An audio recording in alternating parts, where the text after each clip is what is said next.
That takes me to page 14 of the judgment, which is the decision. The decision. So I'm going to start from the decision. And as upon going through the claims of the claimant as well as the evidence led in support thereof before this court, defendants defend their two and the submissions in the final written addresses of the parties, this court holds the view that the issues for determination are as follows. 1, whether the claimant was validly dismissed by the defendant from employment. 2, whether claimant is entitled to his other claims before this court. In respect of issue 1, I said, as employment was terminated by the defendant on the ground that he committed misconduct in the course of his employment with the defendant and failure by him to obey lawful authority at the defendant.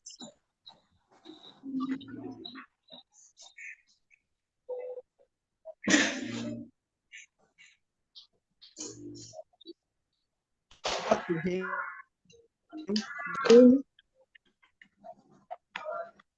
in the report of the investigation of the personnel unit, their recommendation as stated in section 8, page 18 of the personnel policy manual for nationally recruited staff, and that the defendant did not follow its manual. It is contended by the claimant that this omission is fatal to the case and amounts to a breach of fair hearing. The settled position of the law is that contract of employment is the bedrock of any employment relationship, and the parties are bound by the terms of the contract which they willingly entered into. See the cases of Citibank Nigeria Limited against Ikediashi, Ifeta against SPDC Nigeria Limited, and McVitech Service Limited versus McGabo Global Service Limited. The citations of the cases are supplied. There's no clear definition under the law. However, it has generally agreed that a gross misconduct has been defined as a conduct of such a grave and weighty character so as to undermine the confidence which should exist between an employee and his employer. It has been held that misconduct is what the employer makes it out to be, and that this could be a series of disobedient acts, acts of insubordination, absenteeism, embezzlement, or some conduct considered to be detrimental to the corporate existence of an institution. It has also been held that when an employee is found guilty of gross misconduct, it could be lawfully dismissed summarily, without notice and without wages. The cases of Borishade against NBN Limited and Union Bank of Nigeria Limited against Ogbo, Azenabo against Bayero University Kano. The citations are supplied. However, while dismissing an employee summarily for misconduct, the employer has a duty to comply strictly. Has a duty to comply strictly with the terms of the contract of the employment. The case of Idufeko against Pfizer Products Limited. That's not a supply. In clause 10.2 of the Federal General Personnel Policy for Nationally Recruited Staff, 2008, that is Exhibit L18, following conducts are categorized as gross misconduct: theft, fraud, bribery, or dishonesty in connection with the defendant's business or property, including for submission of expense or overtime claims, and with disobedience, lawful and reasonable instruction. It is stated in clause 10.2 that any staff who is adjudged to be culpable of acts of gross misconduct, which include above mentioned acts, the service of the defendant will forfeit any terminal benefits that accrues to him. In our probative value before this court, as can be seen from To the defendant's letters of suit. So this I want to suit.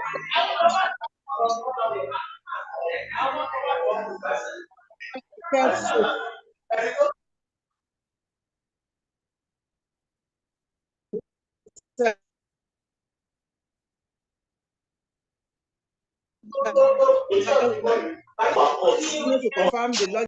Why in the one the claimant lodged to the 7th of March 2002 and was issued with receipt number 9713 and bill number 34679 for exhibit L10 by it. On the other hand, in exhibit L11, KFC Hotel Management agreed that they lied, that the employees of the defendant lodged in their hotel. They admitted that defendant's employees did not lodge in their hotel, but rather met the accountant of KFC Hotel to arrange bill and receipts for them, to enable them to save some money for their family support. Exhibit L10, which is dated 18/4/2002, was signed by one Mr. Onike Oshikamele, General Manager of KFC Hotel. On the other hand, Exhibit L11, which is dated 15th day of May 2002, was signed by one Chris Apaka, the accountant of the KFC Hotel panel. Through Exhibit L and L11, employees in the management of KFC Hotel have given that they should be have.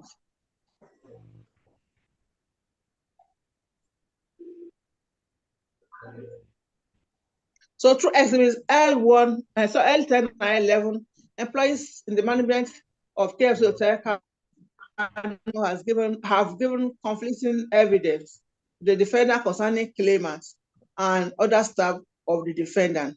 And KFC has also admitted that it lied to protect this staff. This has gone to the credibility of the witnesses and the evidence given on behalf of KFC Hotel before this court. The same has been rendered to be of no probative value, and it's accordingly discountenanced by this court. I so hold. Also, claimants argued evidence of Mr.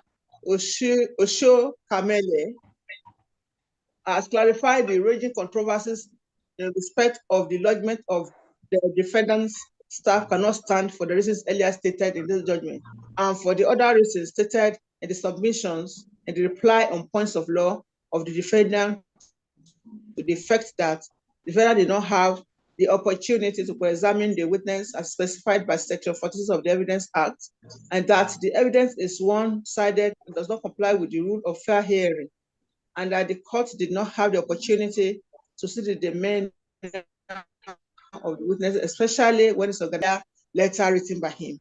I agree with the submissions of the defendant at Exhibit E.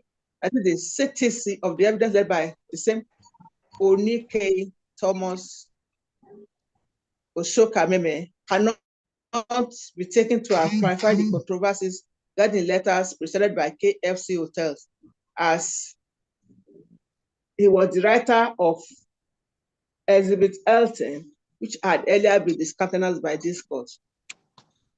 I can actually refer to him as a tainted witness, tainted in quotes now. The particulars of the misconduct allegedly committed by the claimant are summarized as follows. The claimant disobeyed the stipulation of the defendant by lodging out of the defendant's Kano guest house during the period of 21st to 28th March 2002, and thereby incurred the total amount of 23,747 naira 50 kobo. The policy of the defendant is that where a staff lodged outside the defendant's guest house, a report indicating that and the reason for not lodging at the guest house must be submitted upon the return by the staff. Claimant was in the breach of the defendant's regulation on lodging and put the defendant to avoidable expenses. Claimant falsely claimed that he was in Kano when he actually lodged him at International Hotel Kano, so as to mislead the defendant that both hotels are the same, for the purpose of issuing receipts and bills. Claimant falsely represented the claimant at International Hotel the same as KFC Hotel, and that both hotels have one management, whereas both hotels are different and have different management. On the face of Exhibit L4, that is expense claim dated 4th day of February 2002, and the supporting receipt submitted by the claimant, it is indicated that claimant it's indicated by the claimant that he spent the sum of 25,030 naira on Mr. Dada's accommodation and his entitlement on trip, whereas Mr. Dada stated that he personally paid for his accommodation at the International Hotel from the sum of 17,600 naira given to him by the claimant. And when the claimant was confronted with the allegation by Mr. Dada, he firstly represented to the defendant, the International Hotel, is a subsidiary of KFC Hotel, and that they are the same, that either can issue bills and receipts on behalf of the other, which was found to be false upon the investigation of the claimant dated 15th day of May 2002, that is Exhibit L7. Defendant has adduced further evidence that Mr. Ifeanyi Ojiaku, who was the third person on the trip being investigated, stated in Exhibit L15 and L16, and Mr. John that did not lodge with them in the KFC Hotel. International Hotel, by their letter of 16th day of May 2002, that's Exhibit L13, confirmed that Mr. Dada stayed in their hotel between 21st day of March to 27th March 2002, and also by his letter of 1st July 2002, that is Exhibit R14, International Hotel debunked the claim by the claimant that the KFC International Hotel are one and the same, and it denied that International Hotel is annexed to KFC Hotel. It is stated categorically that there is no managerial relationship between both hotels. Exhibit L20 series have shown that at the relevant period, Mr. John Dada was lodged at the International Hotel and not at KFC Hotel as alleged by the defendant. It's not possible for Mr. Dada or anyone at that to lodge in two hotels at the same time. So that's stated by the defendant that while the claimant said he gave him 25,000 naira for the trip, so that said he was only given 7,600. And as such, claimant has failed to account for the sum of 7,435 naira. I agree with the submissions of the submission of the defendant that claimant bears the onus to prove that he actually gave Mr. John Dada the sum of 25,000 naira and that he has not discharged this. The summary of the allegation made against the claimant by the defendant is that claimant has committed theft, fraud, dishonesty in connection with defendant's business, and that he has submitted false expenses claim and has refused to obey claimant's lawful and reasonable instructions not to lodge outside defendant's guest houses. These infractions are stated in Exhibit L18 as gross misconduct, for which an employee can be dismissed from his employment with the defendant and be made to forfeit his entitlements.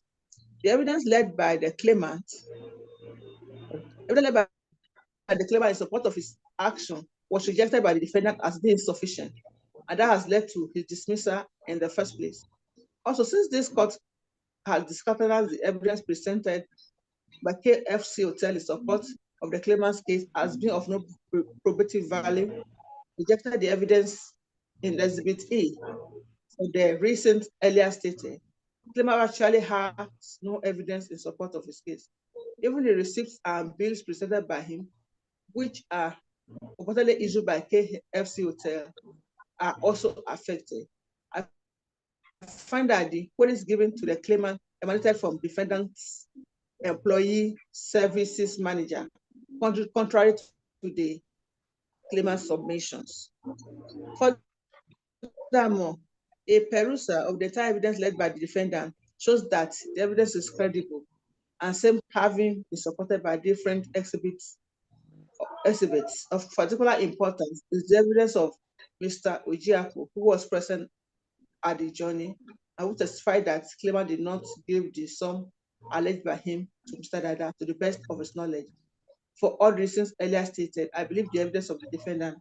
I hold that the evidence of claimant has been demolished by further evidence. I find that claimant has not only increased the amount spent on the official trip in issue and referral of a license launched at by Mr. Dada and the amount given to him for the trip. And he has also misrepresented that KMC and international hotels are one and under the same management. In my view, this act constituted gross misconduct as stated in the defendant's manner, and I so hold. I therefore hold that claimant has committed gross misconduct in the course of his employment and has breached the terms of his employment defendant. As to whether claimant was given fair hearing by the defendant for his dismissal, it is not unusual that claimant was issued with 2 queries, which he responded to, and defendant found his response not to be sufficient and therefore dismissed him. The law is settled that a person who is given a query allowed to respond to same and not complain of denial of fair hearing. I therefore hold that claimant was given fair hearing before his dismissal. In conclusion, I find that I hold that claimant's act amounts to gross misconduct and that he was properly dismissed by the defendant and that he was given fair hearing before his dismissal. Issue 1 is accordingly resolved in favor of the defendant against the claimant. This takes me to issue 2, as to whether claimant is entitled to other claims before this court. The other 2 reliefs being claimed by the claimant are incidental to relief 1, which is the main relief before this court. So the court has refused the main claim, either the claimant was properly dismissed from his employment, hereby hold that the claimant is not entitled to the sum of 826,184.76 kobo being claimed by him as his entitlement, salaries, and gratuity, which accrued to the claimant as at August 2002. I also hold that claimant is not entitled to the sum of 5 million naira being claimed by him as damages for the psychological trauma and auto hardship which is allegedly subjected to. No, is he entitled to any damages at all? Claimant's claim is dismissed in its entirety. In conclusion, this court holds as follows. 1, that the claimant's acts amounts to misconduct as stated in his contract of employment and that he was properly dismissed by the defendant. 2, the claimant was given fair hearing by the defendant before his dismissal. 3, that claimant is not entitled to the sum of 826,184 naira 76 kobo being claimed by him as entitlement, salary, gratuity, which accrued to him as at August 2002, as this claim is incidental to the main claim which has failed. The claimant is not entitled to any damages, and the claimant's case is dismissed in its entirety. I make no order as to cost, and judgment is entered accordingly. As the court pleases. Judgment of the court. My Lord. My Lord. If there are, yes, please. My Lord, I'm sorry for coming a bit behind schedule, my Lord. Yes. My Lord, I'm so sorry for coming a bit behind schedule. I joined around 8:33 or thereabout. I'm so sorry. My Lord, my appearance is for the claimant, Olufola Aboyemi. My Lord, my appearance is for the claimant, sir.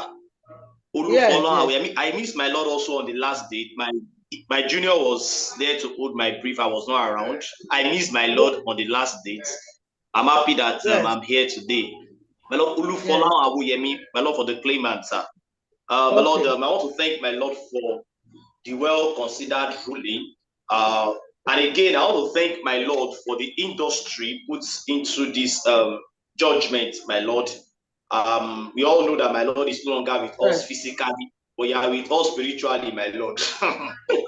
I want to thank my Lord for taking out time, my Lord, to still go ahead and hear this case, and then to still go ahead and hear this case, and my Lord, go ahead and give judgment. My Lord, we are very grateful. We are going to apply for the judgment, and then definitely we are going to have our cup. My Lord, once again, we are very grateful, sir. May it please, my Lord. No problem about that. May it please, my Lord. Yes. My name is Olayode Delano. My Lord, appearing with me, belated with apologies, my Lord, is Olakunle Akintola. My name is Olayode Delano, SAN. Okay. My Lord, with Olakunle Akintola. With Olakunle Akintola, my Lord, for the attendant. Okay. My Lord, may I also express very sincere gratitude for your Lordship's well-considered judgment. My Lord, in addition, may I say that I know that this case has had a checkered history. It has been hard fought.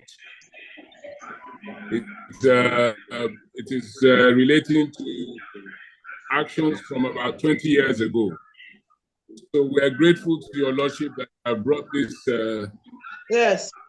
this transaction to an end. And we are also grateful, my Lord, that it has yielded the right fruit. My Lord, also appearing, I'm sorry, my Lord, belatedly, is Mr. Mutube Akirimade, who had the conduct of the case. He has just joined the Zoom now. Yes. My Lord, I will just end by saying that I know that there has been fraught exchanges. My Lord, our sincere apologies for our exuberance at times in the defense of our client. My Lord, I look forward to trying another case before your Lordship, and I wish your Lordship every success and good health in your new posting. We're very grateful. Thank you so much, sir. Okay, thank you. Have a good day. All right, thank you, my Lord. Yes. Okay, bye. Bye-bye.